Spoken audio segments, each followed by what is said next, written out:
You know that feeling when you look around and realize you're completely alone in what you believe? When everyone thinks you're wrong, when your family doesn't understand you, when your friends have pulled away, when even the people who are supposed to support you look at you like you've lost your mind? You wake up in the middle of the night with your heart racing, questioning everything, wondering if maybe they're right and you're the one who's crazy. You scroll through social media and see everyone else fitting in perfectly, agreeing with each other, nodding along to the same truths, and there you are, the odd one out, the dissenting voice, the person who just can't seem to get with the program. And the worst part isn't even the loneliness, it's that voice in your head that keeps whispering, what if I'm wrong? What if I'm destroying my life over nothing? What if I'm just being stubborn and stupid? If you've ever felt this crushing isolation, if you've ever wondered how to keep going when the entire world seems aligned against you, then stay with me, because what I'm about to share will completely transform how you understand your position as the excluded one, and why being on the outside might be exactly where you need to be. There's something profoundly disorienting about finding yourself cast out from the circle of consensus. It doesn't usually happen all at once.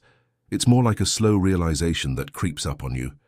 You start noticing the way conversations shift when you walk into a room, the way people exchange glances when you express an opinion, the way invitations stop coming, the way your texts go unanswered just a little longer than they used to. And at first you tell yourself it's nothing, that you're imagining things, that you're being paranoid. But deep down, you know something has changed. You've become that person, the one who doesn't fit anymore, the one who makes others uncomfortable, the one whose very presence disrupts the smooth functioning of the group. And this isn't just about social dynamics or popularity contests.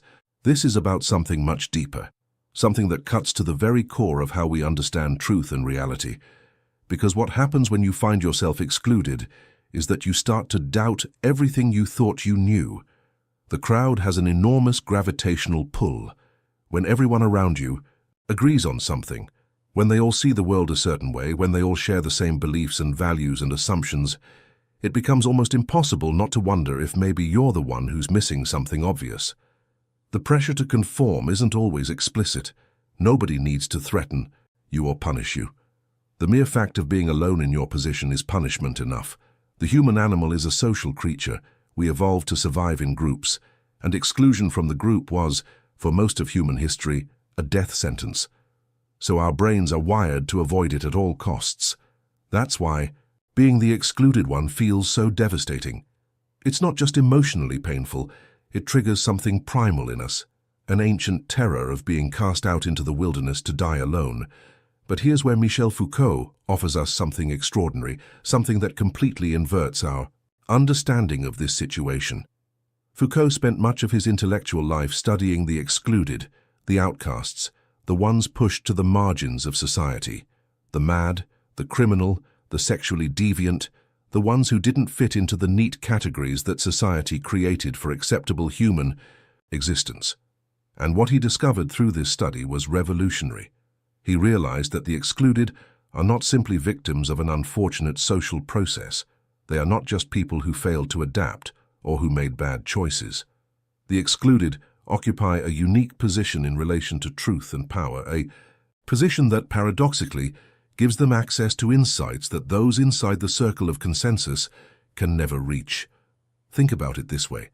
When you're part of the mainstream, when you're swimming along with the current, when you're inside the bubble of shared beliefs, you never have to question the fundamental assumptions that structure your reality. You don't have to ask why things are the way they are, because everyone around you agrees that this is just how things are. The water you're swimming in is invisible to you because you've never known anything else. But the moment you're pushed outside, the moment you find yourself excluded, something radical happens. The water becomes visible. You can suddenly see the mechanisms that were always there, but that everyone inside takes for granted. You can see how consensus is manufactured, how certain voices get amplified while others get silenced, how the group maintains its boundaries by deciding who belongs and who doesn't. The excluded person sees the matrix, if you will, while those inside remain plugged in, completely unaware that there even is a matrix. Foucault called this process subjugated knowledge. It's the knowledge that emerges from positions of exclusion, knowledge that gets disqualified as insufficiently scientific, insufficiently sophisticated, insufficiently credible because it comes from the wrong people, from those who lack the proper credentials or social standing or conformity to accepted ways of thinking. But this subjugated knowledge is not inferior. In fact, it's often more truthful precisely because it comes from a position outside the systems of power that shape what counts as truth in the first place. When you're excluded, you're no longer invested in maintaining the fictions that keep the system running smoothly. You have nothing left to lose by speaking uncomfortable truths, and this is where the method of the excluded becomes so powerful. It's not about wallowing in victimhood or bitterness. It's not about resentment or revenge. It's about recognizing that your position on the outside gives you a kind of vision that those on the inside can never have unless they're willing to risk everything and join you in exile. The excluded person can see both worlds, the world of the mainstream and the world beyond it, while those inside can only see their own bubble and mistake it for the entire universe. Throughout history, the greatest insights, the most transformative ideas, the most courageous acts of resistance have come from the excluded. From the prophets crying in the wilderness, to the heretics burned at the stake, to the revolutionaries imprisoned for their beliefs, it's always been those pushed to the margins who could see what everyone else was blind to. Not because they were somehow superhuman, but precisely because their exclusion forced them to develop a different kind of sight. So when you find yourself alone, when no one is on your side, when the entire weight of social consensus is pressing down on you, trying to make you doubt yourself, trying to make you give up and come back to the fold, you have a choice. You can internalize the judgment of the crowd. You can decide that they must be right and you must be wrong simply by virtue of their numbers. You can let the fear of isolation break you down until you're willing to betray your own perceptions, your own values, your own truth, just to be welcomed back into the warm embrace of belonging. Or you can do something else. You can recognize that this moment of exclusion, this painful experience of being cast out, is actually an initiation. It's an initiation into a different mode of existing in the world, one that Foucault understood deeply because he himself lived it. As a gay man in mid-20th century France, as someone who challenged every orthodoxy he encountered, as a thinker who refused to fit into any neat ideological category, Foucault knew what it meant to be excluded, and he transformed that exclusion into a methodology, a way of producing knowledge that cut through the comfortable lies that society tells itself. The method of the excluded is not passive. It's not about sitting in your isolation and nursing your wounds. It's an active, rigorous practice of using your outsider position as a strategic advantage. It means asking the questions that those inside are afraid to ask. It means examining the assumptions that everyone else treats as self-evident truth. It means refusing to accept at face value the stories that the dominant culture tells about itself. It means developing what Foucault called a critical attitude, a permanent questioning, a refusal to be governed in that way, at that cost, by those means. Let me tell you about someone who embodied this method, though Foucault himself never wrote about this person specifically. Her name was Barbara McClintock, and she was a geneticist in the mid-20th century. McClintock discovered something that contradicted everything the scientific establishment believed about how genes worked. She found evidence that genes could move around within chromosomes, that they weren't fixed in place like everyone assumed. When she presented her findings, she was met with skepticism, dismissal, and eventually near total exclusion from the scientific community. Her peers thought she was confused, that her methods were flawed, that she simply didn't understand genetics as well as they did. For years, she worked in near isolation, continuing her research, even though no one believed her, even though she had been effectively exiled from mainstream science. She could have given up. She could have decided that if the entire scientific establishment disagreed with her, she must be wrong. But instead, she used her position as an outsider to keep seeing what others couldn't see. She trusted her own observations over the consensus, and decades later, after she had been forgotten by most of her colleagues, the scientific world finally caught up to her. Other researchers, using new technologies, confirmed everything she had been saying all along. At 70 years old, she won the Nobel Prize. Not because she was stubborn or lucky, but because her exclusion had forced her to develop a different way of seeing, one that wasn't constrained by the assumptions everyone else took for granted. And before I go further, I need you to pause for a second and really think about this. Have you ever felt like Barbara McClintock? Have you ever known something, really known it deep in your bones, but found that no one else could see it? Have you ever been told you're wrong, you're confused, you're overthinking, you're too sensitive, you're imagining things, when you knew for certain that your perception was valid? Because I'll tell you something, when you're in that position, when you're the only one who sees what you see, the loneliness is crushing. You start to doubt your own sanity. You wonder if maybe everyone else is right, and there really is something wrong with you. And the worst part is, you can't even articulate why you're so certain, because the very language you'd need to explain yourself is built on the same assumptions everyone else shares. You're trying to describe water to people who've never been outside the ocean. So, I want you to do something. If you're watching this, and you felt this way, if you're carrying the weight of being excluded, because you won't pretend to see what you don't see or unsee what you do see, scroll down to the comments and write this: I see what others don't. That's it. 5 words. You don't have to explain what you see. You don't have to justify yourself. Just acknowledge that you're one of those people. Because when you write that down, when you make it real by putting it into words, something shifts inside you. And more importantly, when someone else reads your comment and realizes they're not the only one, when they see that there are others out there who also refuse to be gaslit by consensus, reality, that person gets a little bit of their strength back. You're not just commenting, you're creating a network of the excluded, and that network is more powerful than you know. Now here's what you need to understand about how to actually win from this position, because it's not obvious and it requires a complete reorientation of what winning even means. When you're excluded, your first instinct is usually to try to get back in. You want to prove to everyone that you were right all along. You want them to apologize. You want them to welcome you back with open arms and acknowledge their mistake. And I understand that impulse, I really do. But that's actually the trap. Because if your goal is to be accepted back into the very system that excluded you, then you're still letting that system define your worth. You're still giving them the power to determine whether you matter or not. The method of the excluded requires a different orientation entirely. It requires you to stop trying to win approval from those who excluded you, and instead to use your exclusion as fuel for creating something new, something that doesn't require their validation, because it operates on entirely different terms. Foucault understood this deeply. He never tried to make mainstream philosophy or mainstream academia accept him on their terms. Instead, he created his own intellectual space. He developed his own methods. He asked his own questions.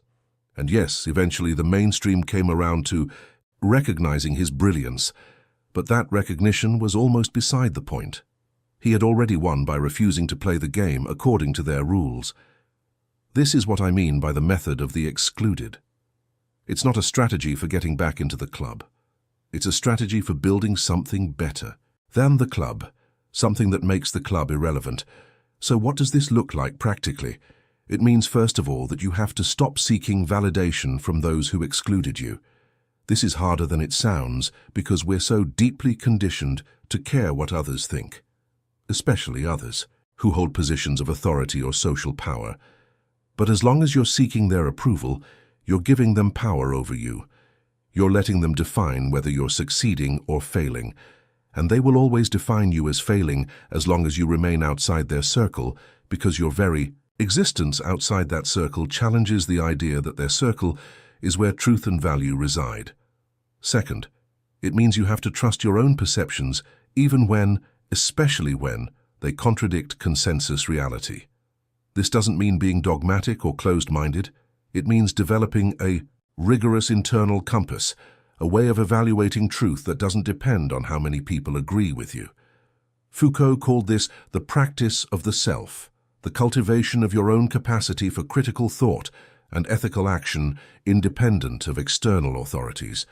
It's a practice, something you have to work at constantly, because the pressure to conform never goes away. Third, it means finding or creating spaces where other excluded people can gather. Not to form a new orthodoxy, not to create an us versus them mentality, but to build networks of mutual support and shared inquiry.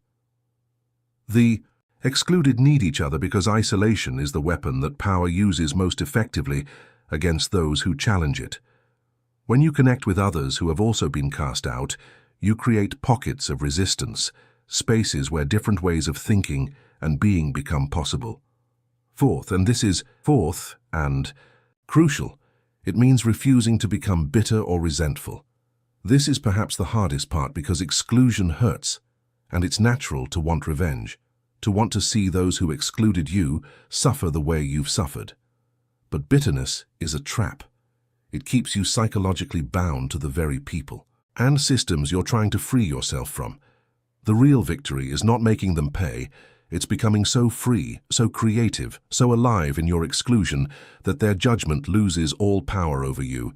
You win not by destroying them, but by rendering them irrelevant to your flourishing. And here's the beautiful paradox that Foucault kept coming back to in his work. The ones who are most free, the ones who have the most power to create new possibilities, new ways of living and thinking, are often precisely those who have been cast out, who have nothing left to lose, who have already survived the worst thing that can happen in a social sense, rejection by the tribe. Because when you've already been excluded, when you've already been labeled as deviant or dangerous or wrong, you're free to experiment with existence in ways that those inside the system never can be. They're trapped by their need to maintain their position, to keep their reputation intact, to stay in good standing with the authorities. But you're free. You can think thoughts they're afraid to think. You can try things they're afraid to try. You can speak truths they're afraid to speak. Your exclusion is your liberation if you're brave enough to use it that way. So if you're someone who finds yourself on the outside, if you're someone who no one seems to be on your side of, I want you to hear this. You are not broken. You are not wrong for failing to fit in. Your inability or unwillingness to conform is not a character flaw. It is potentially your greatest strength, but only if you're willing to do the difficult work of transforming your exclusion from something that happens to you into something you actively claim and deploy.